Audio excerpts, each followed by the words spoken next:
delighted to be here today and very excited, and I'm just going to explain to you why on several counts. But first, a tiny bit of background on Carol. We just had a wonderful conversation about skiing adventures and horseback riding adventures, but she comes from the West, in case you didn't know, Jackson Hole, and can live off the land in ways few of us in Atlanta would ever understand, in terms of hunting and fishing and hiking and skiing and all those things. She went to the University of Wyoming undergrad and then later to University of Denver for her MBA.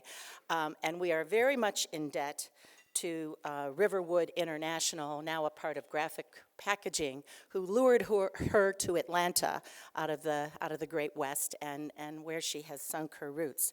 So she came here as their treasurer and then was quickly discovered by Home Depot, as you know, and there went from treasurer to CFO and EVP and huge leader of that company as they went through their wonderful expansion journey here in Atlanta, and had a long 24-year career there, where she inspired many, many, many leaders, and I know she wore a lot of orange aprons around. She is the kind of leader who has no hesitation about getting her hands dirty with the work of the company, and she spent at least a day a month, I think, in a store working, as any other associate would in a Home Depot store for her entire career. And for that, I think it gives you kind of a secret sauce to leadership when you know what your people are thinking right at ground level. She joined the board of UPS in 2003, so it's been 20 years that she's been associated with UPS here in Atlanta. And I think when she retired from Home Depot, she thought she was retired. Her husband tells me she didn't retire very well. So he was pretty excited that UPS turned around, and instead of being on the recruiting committee for a new CEO, she became their lead candidate as CEO. And, oh, sorry, am I hard to hear? There we go. She became the lead candidate and did say yes. And she said yes at a very, maybe you could say auspicious or inauspicious time, but it was March of 2020. Beginning of March 2020, before we really knew what was coming our way. And instead of having a nice, slow, graceful transition into the job, she was thrown into the deep end in a big way. And those of you who know the UPS packaging business know it's kind of crazy in the month of December. Well, it was December and March, and never stopped. And then it was even harder in the real December of 2020. But UPS was all of our lifeblood during that period of time.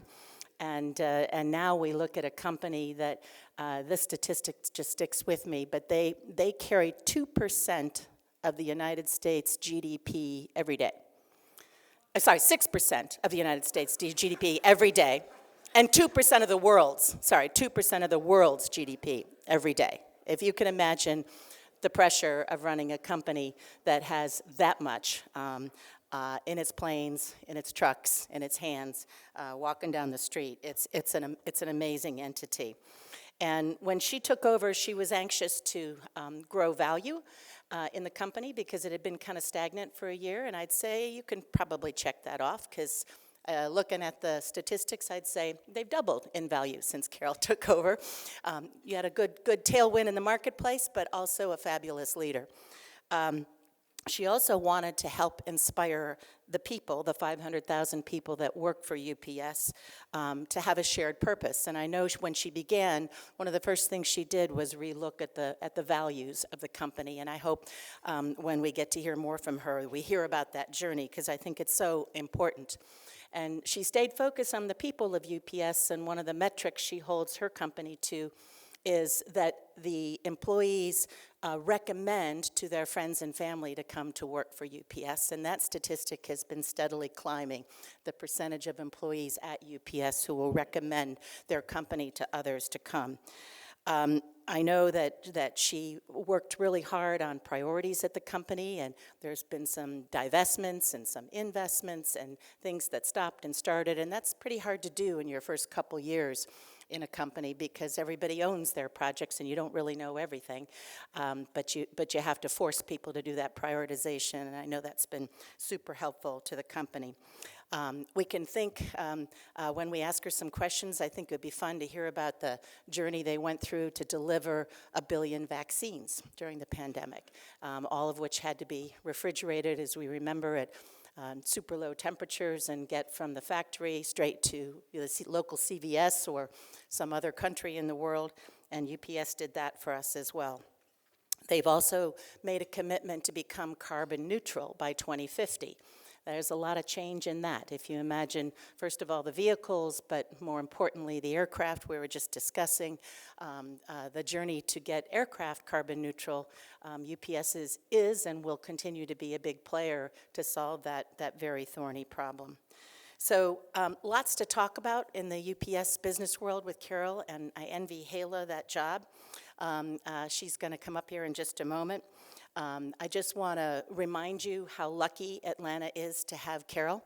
Atlanta is lucky because not only has she chaired the board of the Metro Chamber, the Fed here, the Botanical Garden, Grady, Carter Center, she's been involved. It goes on and on. Our community has been a great beneficiary of her leadership. And as women in the room, we know we have all been inspired. She has been named, I think, twice in Forbes 100 Most Powerful Women, and also made the Fortune 50 Most Powerful Women in the world. She's a member of C200, where I first met her many years ago, decades maybe. And she's a leader at Catalyst that gets more women on boards. So Atlanta is lucky. Women are lucky to have her as a model. The United States has been lucky to have her counsel in the Business Roundtable, and today Atlanta Rotary is lucky. Carol, please come up with Hala Model-Mog, head of Rotary. Yeah.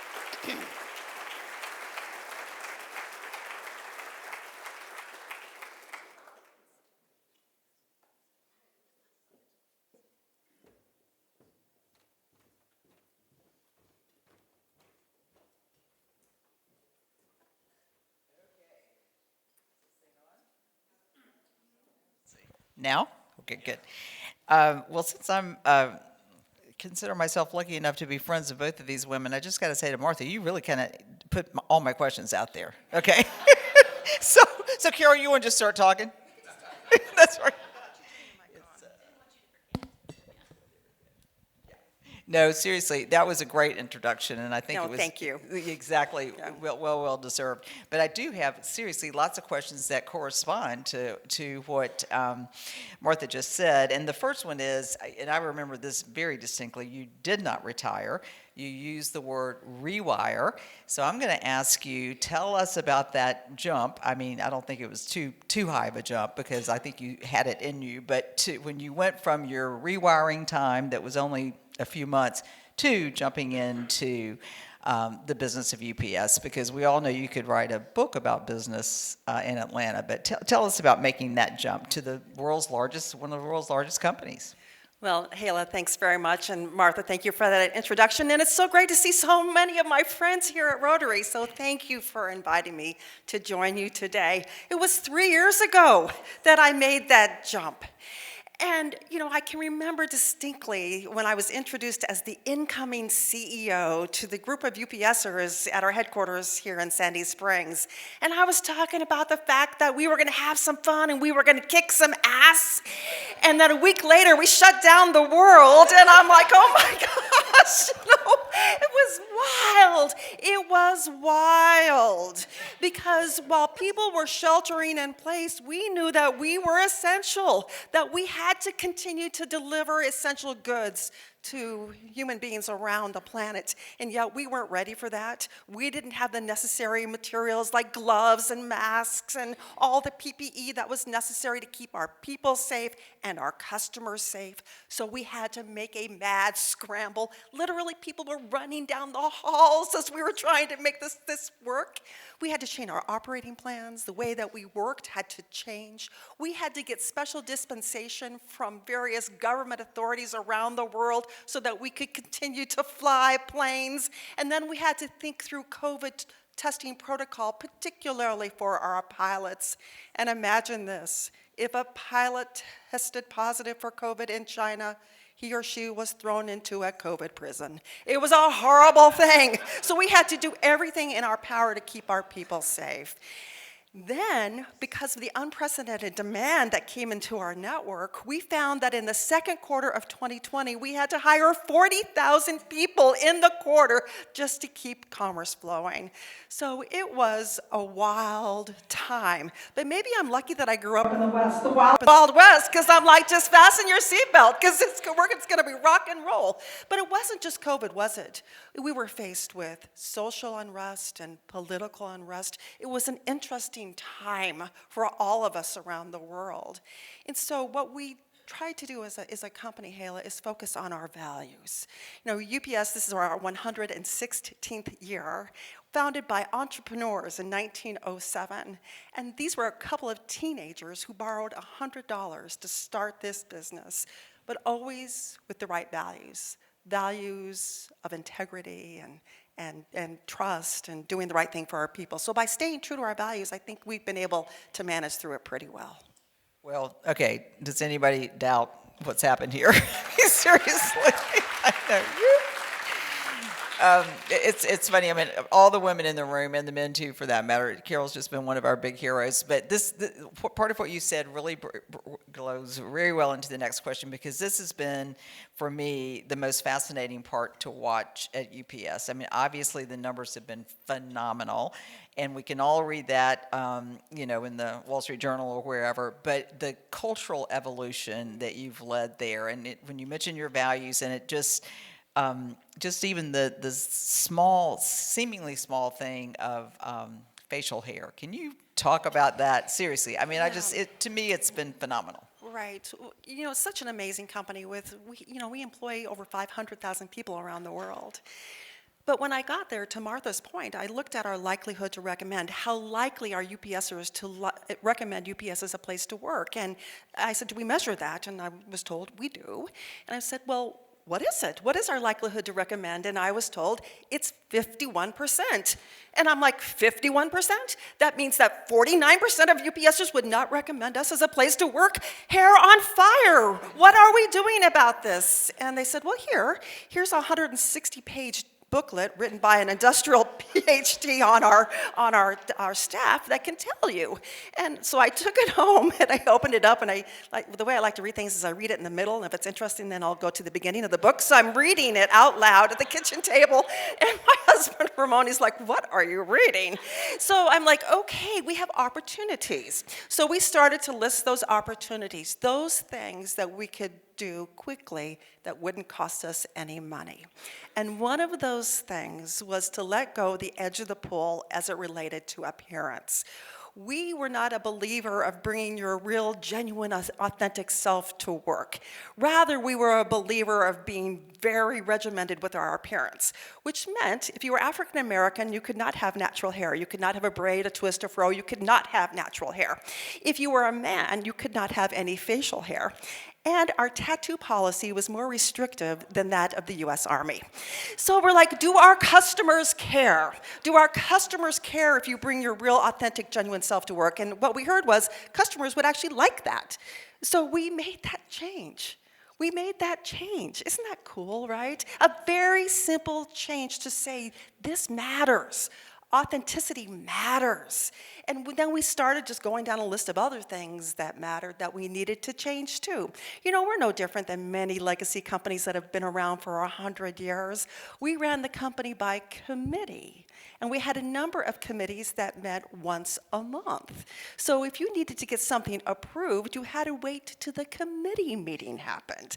And if in the committee meeting you didn't have all the answers to your questions, then you were sent back to do more work and had to reappear in front of the committee the following month. That's slow.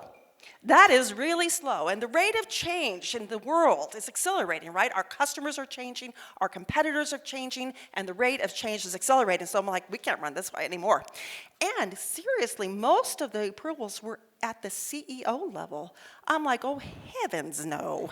You know, I've been on the board for a long time, but certainly not going to make the decisions about, well, what should we do with Worldport today? Worldport is our large air hub in Louisville, Kentucky. I mean, I'm not going to make those decisions. So we pushed the decision-making down. We got rid of the committees, and we pushed the decision-making down closer to the customer. And that's enabled us to do is work on agility and empowerment, and that's really helping to move that likelihood to recommend score. So it's now at 61%, and our goal is to get it to 80.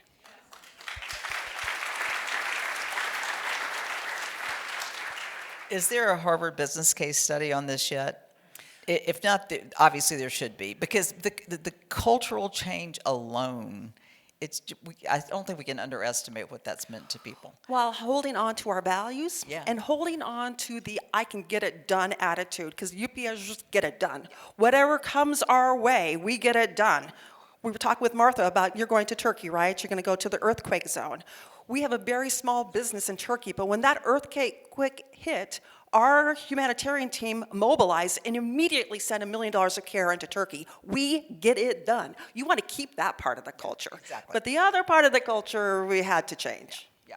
Well, this sort of goes into play, but I mean, everybody knows this. It's been a bumpy year in the stock market, not your stock market, but the rest of ours, it seems, and just a lot of economic headwinds and everything that's coming up, the labor shortage, et cetera, and I know you've got a contract coming up. So tell us how you work with that, and how that just kind of what your magic is to make this fair for everyone. Well, we've declared that 2023 is a year of resiliency, and that we can control what we can control. And the team is doing a masterful job of doing just that, because it is a very bumpy environment. We ship most large retailers here in the United States. All but one has guided sales down year on year. Because there's a change in consuming behavior, right? We see a shift from goods to services. We see more consumers going into stores. High inflation is certainly taking a bite out of consumers' wallets. So we're like, all right, we've got to control what we can control, which is really managing the cost side of the equation. On the other hand, we said a crisis is a terrible opportunity to waste. So we looked at opportunities to improve the customer experience and stepped up our investments by almost $1 billion over what we would have spent last year.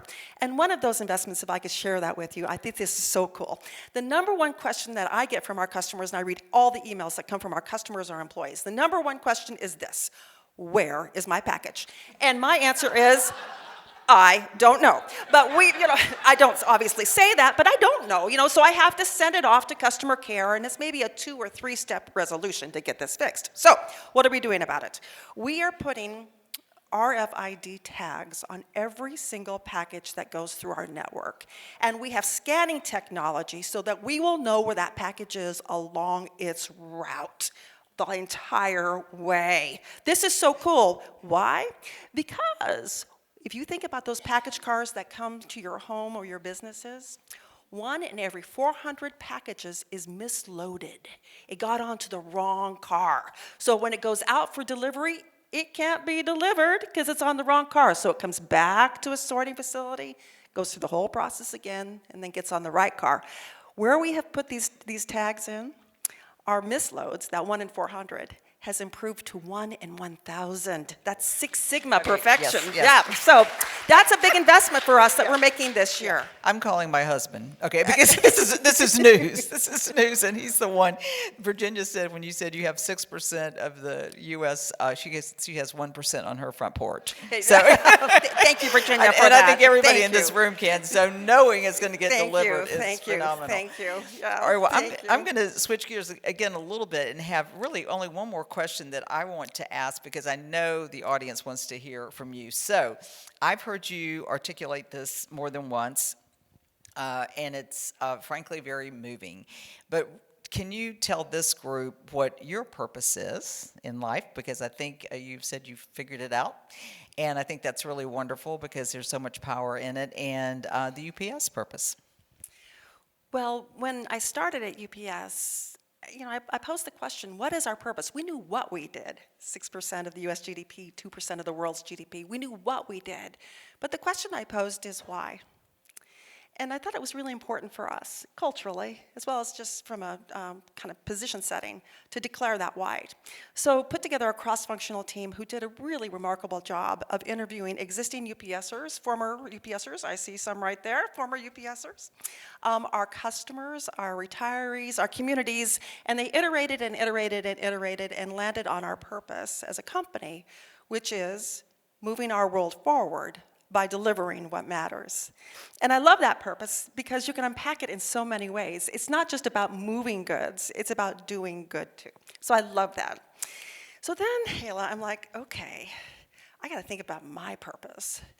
For many, many years, I thought my purpose was to make a difference. And that was good, but we all could say that, right? So I'm like, all right, Carol, what is your purpose? Really and truly, why did you come out of retirement? Why are you here? And I thought about it long and hard, and this is where I landed on my purpose. Lead to inspire, serve to create, give to remain. And for me, that powers me, inspires me every day to get up and do it. Say that one more time. Just say the words for us one more time. Lead to inspire, serve to create, give to remain. And part of this, I believe, is because I had the opportunity to work with some amazing leaders at Home Depot who were so very purpose-oriented, and that they certainly influenced me, and it certainly is something I encourage everybody to do. If you haven't done it, determine your purpose and then live it. While I do have this microphone, I had the nerve to put this on the back of my cards because Carol is very generous to the Woodruff Arts Center. Love Woodruff. Okay. Love Woodruff, love the arts. I told my assistant, I said, this is Carol's Day. It should be UPS on the back. She goes, well, we've got to continue, talking about the Woodruff. And I'm like, okay. So anyway. Absolutely. So we do have some time for audience questions, and we'll start with Bill Todd. When I was CEO of a nonprofit organization, I went to see, thank you, your predecessor, when I was CEO of a non-for-profit, I went to see Oz Nelson to ask him for a grant. And I said, do you have any advice? And he said, yeah, don't send your proposal FedEx. Good advice. I don't know if it's still the case. You've made a lot of changes, but in those days, the solution was trash can. They didn't even open them. And people never knew why they didn't get the grant. Oh. What is your relationship to the several foundations, the one named after the founder's mother and your own UPS Foundation? Yes, so super proud of our commitment to giving back. And I still do open envelopes from competitors, but then I do give the feedback that we would prefer that it come to us in a UPS envelope. But the UPS Foundation is now over 70 years old, and we are very involved around the world, as you can appreciate. We are focused on 4 key areas: health and humanitarian efforts, economic empowerment, local, so we're very engaged here locally, and then the planet, because we think that's important too. And locally here in Atlanta, we've committed nearly $10 million to organizations here in Atlanta and hundreds of thousands of volunteer hours. So that's really important to us. For the Annie E. Casey Foundation, which was named after Jim Casey's mother, the founder of our company, I'm not personally involved in that foundation. It's an amazing foundation focused mostly at youth at risk, but many of our retired CEOs are on that foundation board. Teresa, are you on the board? I think Teresa Finley, who's a retired UPS executive, is on the board too. So very, very proud of our ability to give back to the community. Michael Russell. Carol, nice to see you. Nice to see you. Can you tell us a little bit about the competitive landscape of your business and anything, and your biggest concern when you think about the competitive landscape? Yeah, the competitive landscape is ever changing, particularly during COVID because of the explosion in e-commerce and the need to get packages delivered, and there wasn't enough capacity in the marketplace to do so. So you saw a lot of startup companies begin, like LaserShip, if you know them. They're competing against us. Nobody, though, has the end-to-end network that we offer, where our ground network is integrated with our air network so that we can give the very best service to our customers. Now, you've heard, if you've read about FedEx, and I don't know if anybody, I know some people from FedEx are here. They are merging their network. Congratulations on that declaration. But it's going to take you a while to get that done, isn't it? It's going to take you a while to get that done. So we have to be mindful of that, because when they merge their networks, they will be more competitive. It's a better customer experience. Our job, and I could go on and on and on about the competitive environment, our job is to stay ahead of the competition. And we're doing that by leaning into the end-to-end experience. We used to measure our customer service based on shipper experience. Okay, fine. And we said, well, we're best on time. We have the best on-time delivery of anybody out there. Check, that wins. No longer does that work, because 60% of our packages are being delivered to a consumer. So we have to understand what that experience is too. And really focused on small and medium-sized businesses, because they really value our network, and leaning into how we make that experience seamless and frictionless.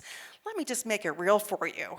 If you filed a claim with us, you know what we used to make you do? You had to sign an honesty statement. I'm like, that's not very customer friendly. So we eliminated that, right? So we've just been going through the list of ways to make the experience a better experience for our customers. But I'm telling you, I mean, I'm competitive is just not the word to describe me. I like to win. So I'm like, all right, look at our business outside the United States. I'm like, DHL is number 1, FedEx was number 2, UPS was number 3. I'm like, I don't want to be number 3 in anything we do, so you know what we did? We knocked FedEx out. So, sorry, but they're now number 3 outside of the United States. And here in the United States, we're just going to try to stay a step ahead. But here's not what we're not going to do. We're not going to ship every package, because not all packages are nutritive. So one of our largest customers is Amazon. We have a great relationship with them. We do. But we mutually agreed on the packages that we will deliver for them and the packages they will deliver for themselves. I don't view that as competition. I view that as insourcing. They've got a lot of inventory inside of their DCs. If they want to ship that inventory, I'm okay with that. And we'll take care of the returns. We'll take care of the rurals. We'll take care of the pickup. We'll take care of everything that they don't want to do. So that's what I would say is a win-win-win, and how to deal with the competition. Okay, I have to say one thing really quickly, because there are a lot of young women in the audience, because I've met some of the actually fathers who brought them here today. This is what I'm talking about, okay? So I see, okay, just making sure that the young women, because she's taking notes, and this is it, guys. Go ahead. Lee Zach had a question. Well, speaking of young women, I'm Lee Zach, the president of Agnes Scott College. Hi. And you clearly are leading to inspire. And our students would be asking questions like, how do women lead differently? And being the president of a college that has an incredibly diverse population, what does diversity mean, and what role does that play in leading? Well, diversity, equity, inclusion is something we have been about since the beginning. You know, this year we are celebrating the 100th year of the first woman hired into our company. That's pretty cool, isn't it? She was hired in as a stenographer. And Jim Casey said to her at the time, I hope you won't just be a part-timer. She stayed with us for 31 years. Yeah, isn't that cool? So we, I think, are proof positive that diversity makes a big difference, particularly if you run it through a lens of inclusivity. And we've declared that we want 40% of our team to be ethnic diversity, 30% of our management around the world to be women. We're very close to those statistics. It starts at the top. I had an opportunity to remake the board when I joined because of retirements and other movements on the board. So 6 of our board members are women. 3 are African American men. We have 4 white guys on our board, which I love them too. But it's a very diverse board, and I think that really matters. Do women lead differently than men? I don't know. I think people lead differently. We all have different styles, right? We all have different styles, and I like to just really figure out how to get the best of the person to show up from a leadership perspective, and not focus so much on ethnicity or gender. Steve Sterling. I'm sitting down here, sir. Thank you, Hi. Carol. I really wanted to have a shout out to UPS. March of 2020, when the pandemic hit, UPS had a 747 loaded with 140 pallets of PPEs from MAP International. Gloves, face masks, hospital gowns. They flew it directly to Wuhan, China. And without that airlift, people, there were hospitals and clinics in Wuhan, China, they would not have the PPE. So thank you very much, and also thank you for your support of the Bill Figge event too.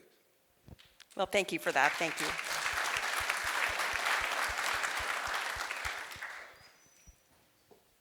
Well, we've got Faye, and then we'll go to Milford. Just trying to keep it fair. Lots of hands going up. Thanks, Stephanie. Hello, Carol. Thanks for being here. Faye Tversky with the Blank Foundation. I was going to ask a similar question to my friend here, but I'll ask it a little bit differently, which is that you are a woman in a man's world. We heard earlier at the opening here that we just reached our 100-woman mark in Rotary, which is great, but out of 500. So you are doing something special and different. I'm also very much in a man's world, and I'm just curious if it's less about leading differently and more about kind of what is the secret sauce that you have? What is the strength that you draw on to get you to where you are today, especially for the younger women in the room? Well, thank you for that question. You know, I'm incredibly blessed. You heard I grew up in Jackson, Wyoming. At the time, it was a town of 3,000 people. And my parents told me that I could do anything and be anything that I wanted, and I believed it. I was instilled with such an amazing sense of self-confidence from my parents and my grandparents and my great-grandmother, who was a homesteader in Wyoming. She came across the country in a wagon. So they told me I could do it, and I believed them. But the other thing I did, and for all you young women, this is really important. Truly, truly, you heard it in the intro. I can hunt, I can fish, I can sew, I can cook, I can live off the land. So I was never, ever, ever afraid of losing my job, ever. Because I'm like, it won't matter, because I'll be okay. I'll be okay. So I had lots of failures along the way, lots of them. We could spend all day talking about them. But I picked myself up from those. I learned, and I kept going on. The other thing is I do believe in authenticity, so I really don't believe in assimilation. I believe in authenticity, and I believe in actually doing. So you heard I wore an apron a lot at Home Depot, because I did. Well, I get into the buildings at UPS too. Now this is interesting because most of our people are employed by some sort of a collective bargaining agreement, and there are things that management should do and shouldn't do, like we shouldn't touch a package. I don't care. I go out and deliver the packages. I sorted a trailer. I built a wall in a trailer. Yes, I got a grievance filed against me, but we worked through that. You know, right? We worked through that because I think you need to come at it from a point of authenticity. I know what you're talking about because I've been in your shoes. Rather than working in Atlanta, you know, and just kind of observing, no, you got to get with the people where it really matters. Get with the customers where it really matters. So we're going to do Milford and then Lenora. Okay. And then back over to here. So Carol, thank you for the energy you bring to this room. One question I have, I think in today's business environment that corporate America has to be the adult in the room.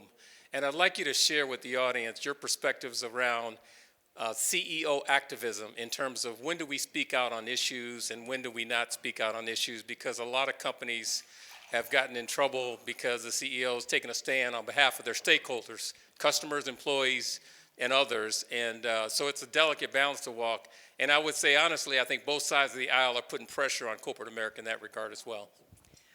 Well, you're right. In the absence of leadership from many of our elected officials, sadly, people are looking to the business community to step up.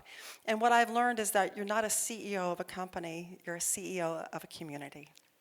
So many stakeholders, your employees, your customers, your share owners, your suppliers, your communities where you work, live, and play. And trying to balance that is not an easy task for sure. What I personally try to do is let my values guide our actions. So when I onboarded June 1st of 2020, it was right after George Floyd was killed. So I came out with a public statement about there's no place for hate in the world and that we were going to take action, and we listed out the action that UPS was going to take. That was my values coming out. When we had some challenges here in Georgia with changes in the election law, we came out and said, we are not red or blue, we are brown. And this is what we are going to do to help it make it easier for people to vote. So we've tried to be very thoughtful, very careful in what issues we take on, how we take them on, and candidly, just kind of keep under the radar while we still do good.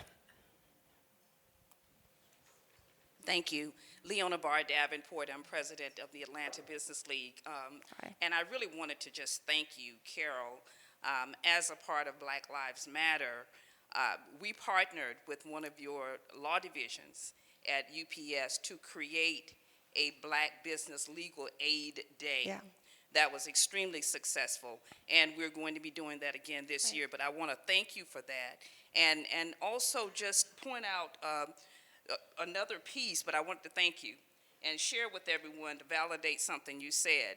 I had a package that was not delivered. And it went to a neighbor's house, but we didn't know it before we complained. It wasn't you. It was delivered by FedEx. We could not find how, we must have shared at least 5 comments in different places about this package not being delivered.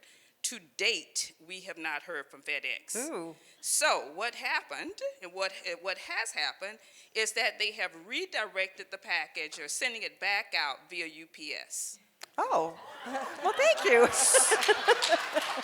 So, but I thought that was worth sharing because it is very interesting that it just validates what you're saying, what you're doing, and I love the tag that you're putting on there, and everyone needs to know that. But specifically, I wanted you to know that the work and the opportunity that you're sharing in the community, in the Black business community, in the small business community, and women-owned companies, that it is bringing value to Metro Atlanta. It's bringing value to our membership. So thank you. That's great. Thank you for that. Thank you. That's great. So we've got one question in the back, and the last one will go to Helene Lawless.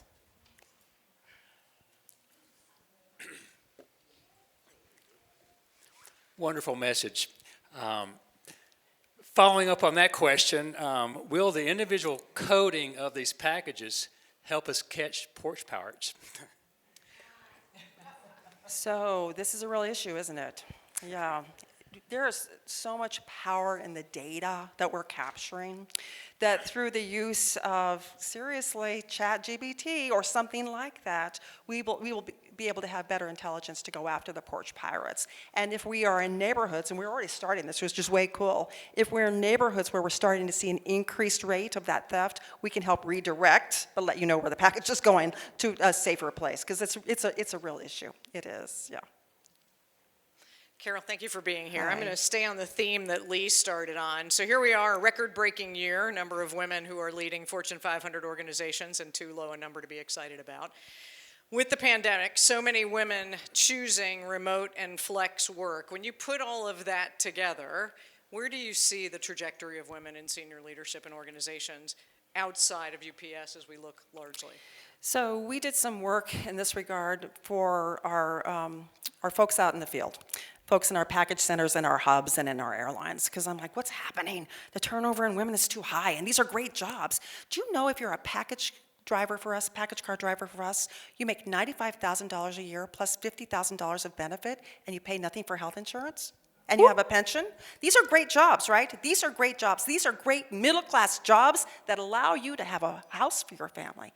But I didn't see enough women in this role, so I'm like, what's up? So we did 2 things. The first thing we did is we created Women in Operations, which was a focused, intentional development program to get these women into these jobs.